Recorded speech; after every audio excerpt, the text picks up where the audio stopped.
আসসালামু আলাইকুম ওয়া রাহমাতুল্লাহি ওয়া বারাকাতুহু।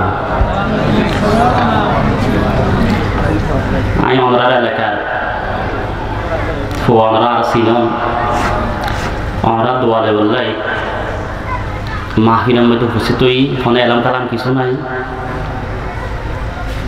আজি আরে আর মুরব্বী করে 10,000 কিন্তু আজকে না দেখুন তো জমা করিব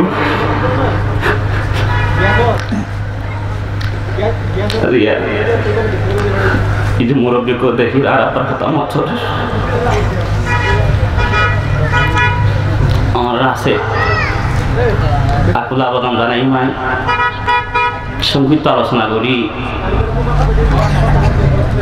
মাথা পিতার হক বিষয়বস্তু নিয়ে আর এই বিষয়ের উপরে ইনশাআল্লাহ কোরআন এবং হাদিসের আলোকে যতটুকু পারি ওনার তো দোয়ালে বলার চেষ্টা করছি। তো লাই আর প্রিয় এলাকাবাসীর প্রতি এক দত্ত আহ্বান জানাই, ওনারা ওয়াজ আরম্ভ এখনো নগরী আইন ওয়াজ আরম্ভ করানোর আগে ওনারা একটু যদি আয়রে স্টেডিয়াম মধ্যে বয়ন দেয় পত্র এলাকার বিশেষ করে পশ্চিম টেকরা ও মধ্যম ইসাহালি শেখ রাসেল স্মৃতি সংসদ সমিতির উদ্যোগে এলাকাবাসীর সহযোগিতায় যে আদিমুসান মাহফিল আমাদেরকে উপহার দিয়েছেন, এটা সার্থক হবে।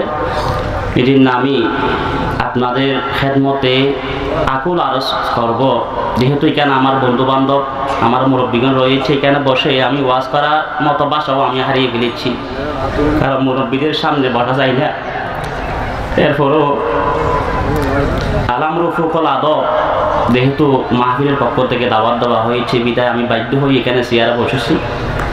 আপনার থেকে আমি ক্ষমা চাচ্ছি। এই জন্য আমি আকুল আবেদন জানাবো, আপনারা এই সেদিক ঘোরাফেরা না করে আপনাদের স্টেজে এসে বসেন, তাহলে মাহফিলের সৌন্দর্য রক্ষা হবে এবং আমাদের মাহফিল সার্থক হবে।